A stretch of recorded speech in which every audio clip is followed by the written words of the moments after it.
കേന്ദ്ര ആഭ്യന്തരമന്ത്രി അമിത്ഷാ അധ്യക്ഷനായ ബി.ജെ.പിയുടെ വളരെ നിർണായകമായ നേതൃയോഗം അല്പസമയത്തിനകം ആരംഭിക്കുകയാണ്. ഇപ്പോൾ ആ നേതൃയോഗത്തിനകത്തു നിന്നുള്ള ദൃശ്യങ്ങളാണ് പ്രിയപ്പെട്ട പ്രേക്ഷകർ കാണുന്നത്. ആഭ്യന്തരമന്ത്രി അമിത്ഷായ്ക്കൊപ്പം ബി.ജെ.പിയുടെ സംസ്ഥാന അധ്യക്ഷൻ രാജീവ് ചന്ദ്രശേഖർ, കേന്ദ്രമന്ത്രി സുരേഷ് ഗോപി തുടങ്ങിയവരുണ്ട്. ഈ വർഷം അവസാനം നടക്കുന്ന വളരെ സുപ്രധാനമാകുന്ന തദ്ദേശ നിയമസഭാ തെരഞ്ഞെടുപ്പുകളിൽ എന്തൊക്കെ അജണ്ടകളാണ് ബി.ജെ.പി തയ്യാറാക്കേണ്ടത്, ആ തെരഞ്ഞെടുപ്പിനെ അഭിമുഖീകരിക്കുന്ന ഘട്ടത്തിൽ ഏതൊക്കെ വിഷയങ്ങൾ ഉയർത്തിപ്പിടിച്ചുകൊണ്ടാണ് കേരളത്തിന്റെ സമൂഹത്തിന് മുന്നിലേക്ക് ബി.ജെ.പി ഇറങ്ങിച്ചെല്ലേണ്ടത് തുടങ്ങിയ വിഷയങ്ങൾ ഈ നേതൃയോഗത്തിനകത്ത് ചർച്ച ചെയ്യും. ഒപ്പം യോഗത്തെ ആഭ്യന്തരമന്ത്രി അമിത്ഷാ അഭിസംബോധന ചെയ്യുകയും ചെയ്യും. ഇപ്പോൾ ഈ യോഗം നടക്കുന്ന സ്ഥലത്ത് നിന്നും ജിജീഷ് കരുണാകരനും അരുൺ കൊടുങ്ങൂരും ചേരുകയാണ്. അരുൺ കൊടുങ്ങൂർ, നേരത്തെ വന്ദേമാതരം ആലപിച്ചുകൊണ്ട് ഈ സുപ്രധാനമായ യോഗം ആരംഭിച്ചിരിക്കുകയാണ്. മറ്റ് എന്തൊക്കെ നടപടികളാണ് അവിടെ ഇപ്പോൾ പുരോഗമിച്ചുകൊണ്ടിരിക്കുന്നത്?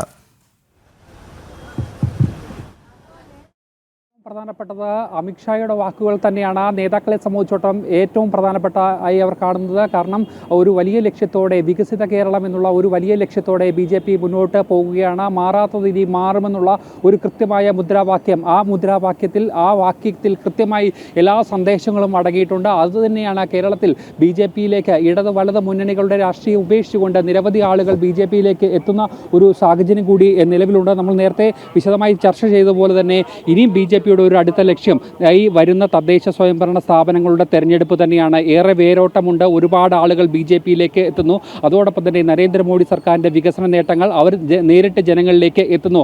അങ്ങനെ അനുകൂലമായ ഒരുപാട് ഘടകങ്ങളുണ്ട്. അതോടൊപ്പം തന്നെ സർക്കാരിൻ്റെ ഭാഗത്തു നിന്നുണ്ടാകുന്ന വീഴ്ചകൾ, സംസ്ഥാന സർക്കാരിൻ്റെ ഭാഗത്തു നിന്നുള്ള വീഴ്ചകൾ, പ്രത്യേകിച്ച് കർഷകരോടുള്ള സമീപനം, അങ്ങനെയുള്ള പല വിഷയങ്ങളും സജീവമായി നിൽക്കുന്ന ഒരു സാഹചര്യം. ആദ്യ പടിയായി എത്തുന്ന ഈ തദ്ദേശ സ്വയംഭരണ സ്ഥാപന തെരഞ്ഞെടുപ്പിനെ നേരിടുക എന്നത് ബി.ജെ.പിയെ സംബന്ധിച്ചോളം ഏറ്റവും പ്രധാനപ്പെട്ട കാര്യമായി പറയുന്നു. അതുകൊണ്ട് തന്നെയാണ് കേന്ദ്ര നേതാക്കൾ അടക്കം എത്തിക്കൊണ്ടുള്ള ഒരു കൃത്യമായുള്ള അവലോകന യോഗങ്ങൾ, അതോടൊപ്പം തന്നെ നേതൃയോഗങ്ങൾ, ആ ഒരു ആവേശം താഴെത്തട്ടിലേക്കും എത്തിച്ചുകൊണ്ട് വലിയൊരു മുന്നേറ്റം കേരളത്തിലേക്ക് സൃഷ്ടിക്കാനാകുക എന്നുള്ള ഒരു വലിയ ലക്ഷ്യത്തോടെയല്ലേ നിലവിൽ മുന്നോട്ട് പോകുന്നത്.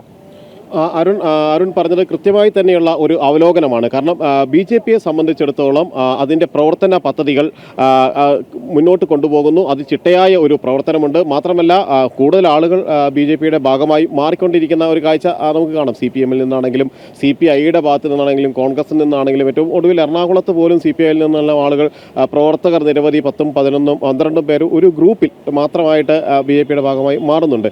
ഇത് മാറി വരുന്ന ഒരു രാഷ്ട്രീയ കാലാവസ്ഥയുടെ ഭാഗമായിട്ടാണ് കേരളവും മാറുമെന്നുള്ള ഒരു കൃത്യമായ ഒരു സന്ദേശം അത് തന്നെയാണല്ലോ മുന്നോട്ട് വെക്കുകയും ചെയ്തിരിക്കുന്നത്. അതെ, തീർച്ചയായും വരും. കേരളവും മാറും. കാരണം ബി.ജെ.പി ഉയർത്തിയ ഒരു മുദ്രാവാക്യം, അത് മാസങ്ങൾക്ക് മുമ്പ് തദ്ദേശ തെരഞ്ഞെടുപ്പ് ഒരുങ്ങുമ്പോൾ ഉയർത്തിയ ഒരു മുദ്രാവാക്യമാണ് വികസിത ഭാരതം, കേരളവും മാറും, വികസിത ഭാരതത്തിനൊപ്പം വികസിത കേരളമായി മാറും.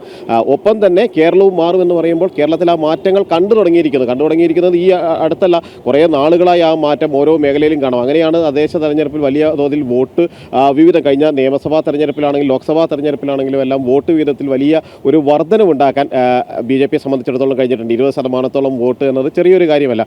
പ്രധാനപ്പെട്ട പ്രബല മുന്നണികളോട് മത്സരിച്ചുകൊണ്ടാണ് ഈ ഒരു നേട്ടം പാർട്ടി കടന്നുപോയിട്ടുള്ളത്. അതിൽ എല്ലാ നേതാക്കളെയും എടുത്തു പറയണം. സംസ്ഥാനത്തെ നേതാക്കൾ ആണെങ്കിലും ദേശീയ തലത്തിലുള്ള നേതാക്കളാണെങ്കിലും അവരെല്ലാം തന്നെ ഒത്തൊരുമിച്ച് നടത്തിയ പ്രവർത്തനം, ഒപ്പം തന്നെ താഴേക്കിടയിലുള്ള പ്രവർത്തകൻ്റെ ഒരു ആവേശമാണ്. നമ്മളിപ്പോൾ പറഞ്ഞു വലിയൊരു ആവേശത്തിലാണ് ആളുകൾ നിന്ന്. അതാ നേതൃയോഗത്തിൽ മാത്രമല്ല, ഈ കടന്നു വന്ന വഴികളിലുടനീളം തന്നെ ആയി കാണാൻ നിന്ന ആളുകൾ അവർ ഏതെങ്കിലും ഒരു രാഷ്ട്രീയ പാർട്ടിയുടെ ആളുകളല്ല, ഏതെങ്കിലും ഒരു പാർട്ടിയുടെ ഭാഗമായി ബി.ജെ.പിയുടെയോ മഹിളാ മോർച്ചയുടെയോ യുവമോർച്ചയുടെയോ ABVP-യുടെയോ ഒന്നും ഭാഗമായി മാറിയ ആളുകളല്ല. അവർക്കെല്ലാം തന്നെ അത് പ്രധാനമന്ത്രി നരേന്ദ്രമോദിയോ വളരെ വ്യക്തമായിട്ട് അവർക്കറിയാം, പ്രധാനമന്ത്രി എന്ന നിലയ്ക്കറിയാം. പക്ഷേ അമിത്ഷാ എന്ന ശക്തനായ നേതാവിനെ കൂടി അവർ മനസ്സിലേറ്റുന്നു എന്നതിൻ്റെ തെളിവാണ് ഏറെ നേരമായി അദ്ദേഹം വരുന്നു എന്നറിഞ്ഞപ്പോൾ ഈ ബാരിക്കേഡുകൾക്കരികിൽ അല്ലെങ്കിൽ കനത്ത സുരക്ഷയ്ക്കപ്പുറം അവർ കാത്തു നിൽക്കാൻ തയ്യാറായി എന്നത് വലിയ ഒരു പ്രതീക്ഷ അവരെ സംബന്ധിച്ചിടത്തോളം ഉണ്ട്.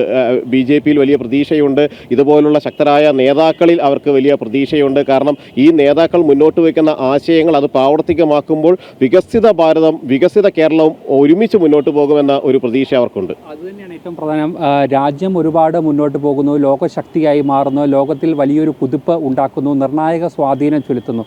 അതോടൊപ്പം തന്നെ നമ്മുടെ ഓരോ സംസ്ഥാനം, കേരളം എന്ന് മാത്രമല്ല ഓരോ സംസ്ഥാനത്തിനും കൃത്യമായി തന്നെ അവിടെ വളർന്നു വരാനുള്ള എല്ലാ സമീപനങ്ങളും എല്ലാ കാര്യങ്ങളും എല്ലാം തന്നെ കേന്ദ്ര സർക്കാരിൻ്റെ ഭാഗത്തുനിന്നും നരേന്ദ്രമോദി സർക്കാരിൻ്റെ ഭാഗത്തുനിന്നും ഉണ്ടായിരിക്കുന്നു. പക്ഷേ അത് താഴെ തലത്തിലേക്ക് ഈ പ്രത്യേകിച്ച് കേരളത്തിലടക്കം എത്തുന്നില്ല എന്നുള്ള ഒരു വലിയ പരാതിയായിരുന്നു ഉണ്ടായിരുന്നത്. പ്രധാനപ്പെട്ട ആളുകൾ, അതായത് പാവപ്പെട്ട ആളുകളെ ലക്ഷ്യം വെച്ചുള്ള ഒരു പദ്ധതികൾ, അവരെ സമൂഹത്തിലേക്ക് മുഖ്യധാരയിലേക്ക് എത്തിക്കാനുള്ള കൃത്യമായ ഒരു ഇടപെടൽ നടത്തിയുള്ള പല പദ്ധതികളും, പക്ഷേ കേരളത്തിൽ അത് പേര് മാറ്റി അടക്കം അവതരിപ്പിച്ചുകൊണ്ട് മുന്നോട്ട് പോകുന്നു.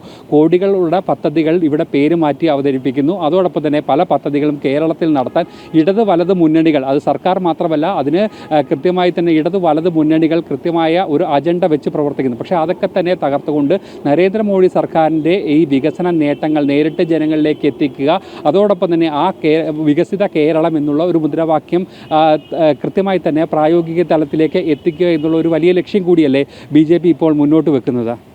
അരുൺ പറഞ്ഞതുപോലെ തന്നെ വലിയ ഒരുപാട് വികസന പദ്ധതികൾ കേന്ദ്ര സർക്കാർ മുന്നോട്ട് വെക്കുന്നുണ്ട്. എങ്ങനെയാണ് സാധാരണ ജനങ്ങളിലേക്ക് അവരുടെ പ്രശ്നങ്ങൾ മനസ്സിലാക്കി അവർക്ക് വേണ്ട ഉത്തരമായ നടപടികൾ സ്വീകരിച്ചുകൊണ്ട് എങ്ങനെ മുന്നോട്ട് പോകണമെന്ന് അറിയാവുന്ന ഒരു കേന്ദ്ര സർക്കാരാണ്. അങ്ങനെയാണ് സ്ത്രീകൾക്ക് വേണ്ടി നിരവധി പദ്ധതികളുണ്ട്, ഒരുപാട് പദ്ധതികൾ യുവാക്കൾക്ക് വേണ്ടിയുണ്ട്, ഒരുപാട് പദ്ധതികൾ വിദ്യാർത്ഥികൾക്ക് വേണ്ടിയുണ്ട്. അപ്പോൾ അരുൺ പറഞ്ഞതുപോലെ തന്നെ കേരളത്തിൽ ഈ പദ്ധതികളൊന്നും തന്നെ നടപ്പിലാക്കുമ്പോൾ അതിൻ്റെ എല്ലാം മുന്നിൽ ഒരു കെ ചേർത്ത് അത് കേരള സർക്കാരിൻ്റെ ആക്കി മാറ്റുന്ന ഒരു വിരോധാഭാസകരമായ സാഹചര്യം നിലനിൽക്കുന്നു. അപ്പോൾ അതിനെയും മറികടക്കാൻ വേണ്ടിയുള്ള ഒരു നിർദ്ദേശം ദേശീയ നേതൃത്വം സംസ്ഥാന നേതൃത്വത്തിന് നൽകിയിരുന്നു. കാരണം നമ്മളാണ് ചെയ്യുന്നത് എന്ന് അറിയിക്കേണ്ടത് നമ്മുടെ ബാധ്യതയാണ്, അല്ലെങ്കിൽ അത് നമ്മുടെ ഒരു ഉത്തരവാദിത്തമാണ് എന്നതുകൊണ്ട് തന്നെ നിങ്ങൾ ഓരോരുത്തരും ജനങ്ങളിലേക്ക് ഇറങ്ങിച്ചെല്ലണം. ഇന്ന പദ്ധതികളുണ്ട് നിങ്ങളെ സംബന്ധിച്ചിടത്തോളം, അത് നിങ്ങൾക്കൊരു അസുഖം വന്ന് കടന്നുപോയാൽ ഒരിക്കലും നിങ്ങളുടെ കുടുംബം വിറ്റ് അതിന് പരിഹാരം കാണേണ്ടി വരില്ല. അവിടെ ചികിത്സയ്ക്ക് പദ്ധതികളുണ്ട്. നിങ്ങളുടെ കുടുംബത്തിൽ നിങ്ങൾക്ക് ഏറ്റവും വേണ്ടപ്പെട്ട ഒരാൾ നഷ്ടപ്പെട്ടു പോയാൽ അതോടുകൂടി നിങ്ങളുടെ കുടുംബം തകർന്നു പോകുന്ന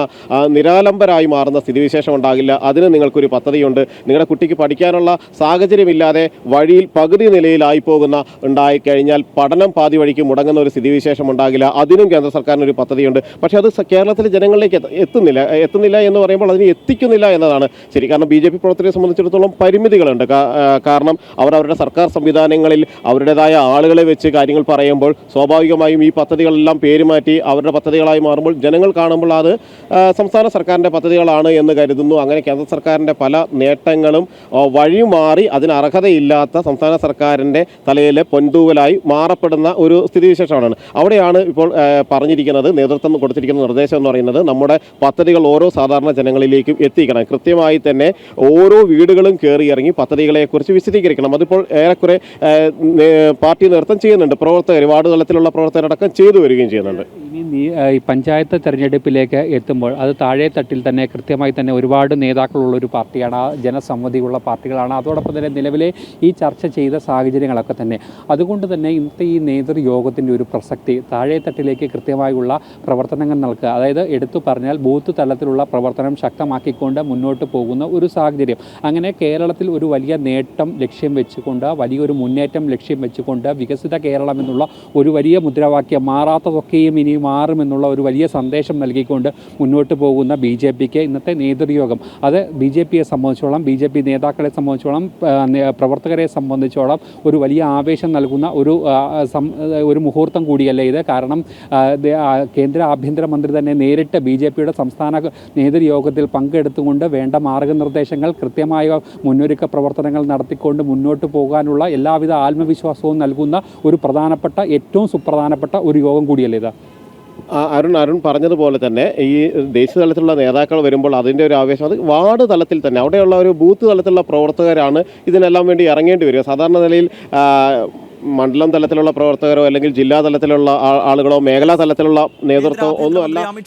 BJP നേതൃയോഗം ഉദ്ഘാടനം ചെയ്യുന്നതിന്റെ ദൃശ്യങ്ങളാണ് കാണുന്നത്. അരുൺ കൊടുങ്ങൂരും ജിജീഷ് കരുണാകരനും അവിടെ നിന്നും തുടരുന്നു. അരുൺ, ഈ നിർണായകമായ യോഗം ആരംഭിച്ചോ? ഒപ്പം നേരത്തെ നമ്മൾ ചർച്ച ചെയ്തുകൊണ്ടിരുന്നത് വരാൻ പോകുന്ന തദ്ദേശ തെരഞ്ഞെടുപ്പ് തന്നെയാണല്ലോ ഈ യോഗത്തിന്റെ പ്രധാനപ്പെട്ട അജണ്ട എന്നത്. ഈ ഘട്ടത്തിൽ ഓർക്കേണ്ടത്, കഴിഞ്ഞ ജൂലൈ മാസം 12-ാം തീയതി അമിത്ഷാ തലസ്ഥാനത്ത്, കേരളത്തിൻ്റെ തലസ്ഥാന നഗരിയായ അനന്തപുരിയിൽ എത്തുന്ന ഘട്ടത്തിൽ അദ്ദേഹം പുത്തരിക്കണ്ടം മൈതാനിയിൽ നിന്നുകൊണ്ട് കേരളത്തെ അഭിസംബോധന ചെയ്യുന്ന ഘട്ടത്തിൽ പറഞ്ഞ വളരെ ശ്രദ്ധേയമായ 2 കാര്യങ്ങളുണ്ട്. അതിലൊന്ന്, വരാൻ പോകുന്ന നിയമസഭാ തെരഞ്ഞെടുപ്പിൽ കേരളത്തിലും കേരളത്തിൻ്റെ അയൽ സംസ്ഥാനമായ തമിഴ്നാട്ടിലും BJP അധികാരത്തിലെത്തുന്ന രീതിയിലുള്ള വലിയ പ്രകടനം നടത്തും. 2, അദ്ദേഹം തദ്ദേശ തെരഞ്ഞെടുപ്പുമായി ബന്ധപ്പെട്ട് പറഞ്ഞത്, വരാൻ പോകുന്ന തദ്ദേശ തെരഞ്ഞെടുപ്പിൽ BJP 25% വോട്ടുകൾ നേടും എന്നുള്ളതാണ്. ഈ 25% എന്ന് പറയുമ്പോൾ നമ്മൾ ഓർക്കേണ്ട ഒരു കാര്യം, കഴിഞ്ഞ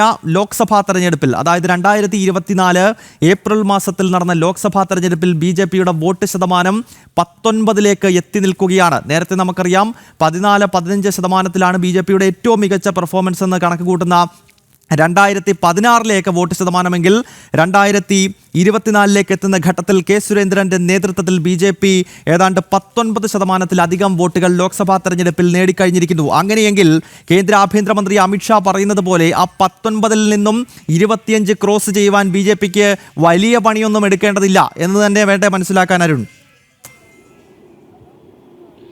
തീർച്ചയായും അതുതന്നെയാണ് ഏറ്റവും പ്രധാനമായി എടുത്തു പറയേണ്ടത്. ഈ കണക്കുകൾക്ക് അപ്പുറത്തേക്ക് ഒരു വലിയ വികാരം കേരളത്തിലെ ജനങ്ങൾക്ക് ഇടയിൽ ഉണ്ടായിരിക്കുന്നു. അതുതന്നെയാണ് ഈ ഓരോ സംഭവ വികാസങ്ങളും കൃത്യമായി തന്നെ തെളിയിക്കുന്നത്. അത് കൃത്യമായി തന്നെ ഇടതും വലതും മുന്നണികളുടെ ഭാഗത്തു നിന്നുണ്ടാകുന്ന കുറ്റകരമായ അനാസ്ഥ അതുതന്നെയാണ് ഏറ്റവും ഈ സമയത്ത് എടുത്തു പറയേണ്ടത്.